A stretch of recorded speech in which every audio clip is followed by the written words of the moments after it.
Jangan selalu datang sama Tuhan itu untuk kepentingan. Karena punya kepentingan. Tuhan, aku butuh ini. Tuhan berkati aku butuh pasangan hidup. Tuhan sembuhkan aku. Tuhan, aku butuh berkat. Tuhan, aku pengen punya rumah. Kita selalu datang sama Tuhan dengan kepentingan kita. Padahal harusnya kita datang mencari kepentingan Tuhan. Apa sih yang Tuhan mau dari hidup saya? Saya selalu nanya Tuhan itu, what do you want me to do, Lord? Datang buat tujuan Tuhan dalam hidup kita.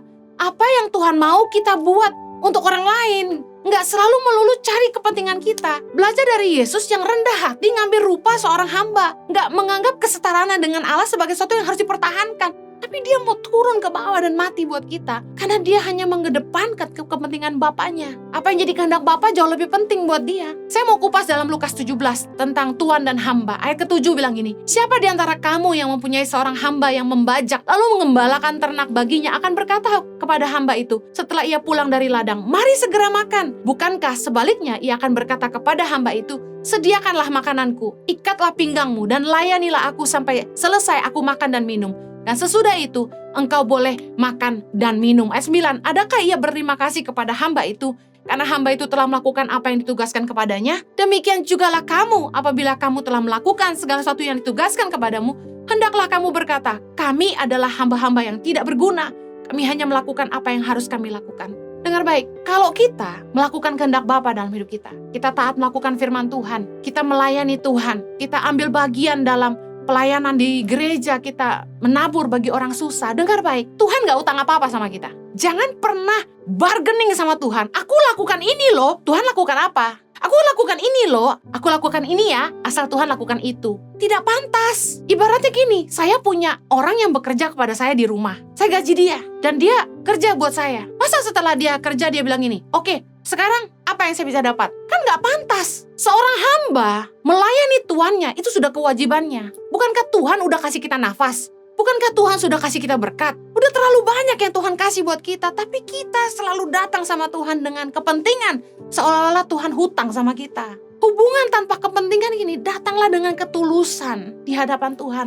Miliki hati hamba, bukan untuk melayani kehendak kita, tapi kita harus melayani kehendaknya dalam hidup kita. Apa sih yang Tuhan mau buat kita? Tahu nggak kenapa kita sering kecewa? Karena kita nggak melayani dengan hati hamba. Kita datang dengan berbagai kepentingan, kita cari penghargaan, kita ingin dikasih posisi, kita ingin dihargai.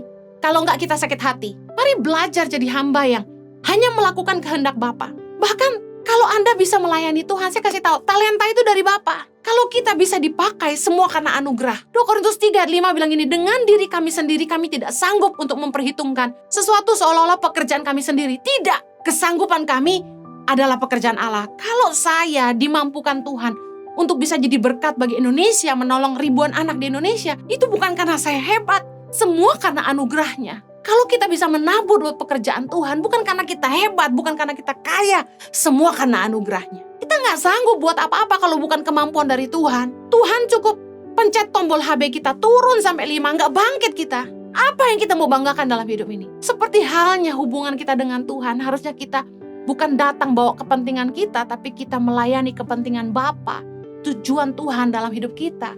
Kita tanya sama Dia apa yang kita harus lakukan buat Dia. Seperti Yesus merendahkan dirinya, hanya menghidupi kehendak Bapaknya. Harus itu yang kita jadi pelajaran berharga dalam hidup kita dalam mengiring Tuhan. Bukan minta ini dan itu. Sama halnya dengan hubungan kita dengan sesama. Sangatlah melelahkan punya hubungan dengan orang-orang di sekeliling kita yang hanya datang dengan berbagai kepentingan.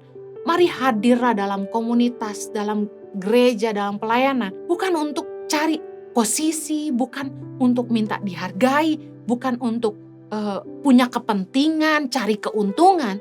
Tapi hadirlah untuk memberi rasa, jadi terang di situ, jadi berkat. Saya mau tutup dengan ini. Waktu kita bekerja di marketplace, kita dapat keuntungan dari bisnis, kita digaji dari pekerjaan. Kalau kita sudah bisa hidup dari situ, jangan lagi cari uang di pelayanan. Karena kalau untuk segala sesuatu yang kita lakukan, kita harus dibayar. Lalu kapan kita punya kesempatan untuk memberikan hidup kita untuk Tuhan? Dulu waktu saya khotbah keliling, setiap kali saya khotbah di gereja-gereja, saya dapat persembahan kasih. Bagi saya, maaf, itu pekerjaan. Karena saya dibayar untuk itu. Tapi ketika saya menolong anak-anak tidak mampu di pelosok Indonesia, bagi saya itu pelayanan. Kenapa? Karena Tangan Pengharapan tidak gaji saya. Tidak selalu semua tentang uang. Kalau untuk segala sesuatu yang kita lakukan, kita harus dapat uang. Lalu apa yang bisa kita persembahkan kepada Tuhan? Mari miliki hati yang tulus dalam hubungan. Jangan selalu bawa kepentingan, jangan selalu bawa tuntutan. Datanglah dengan hati hamba yang hanya rindu melayani Tuhan.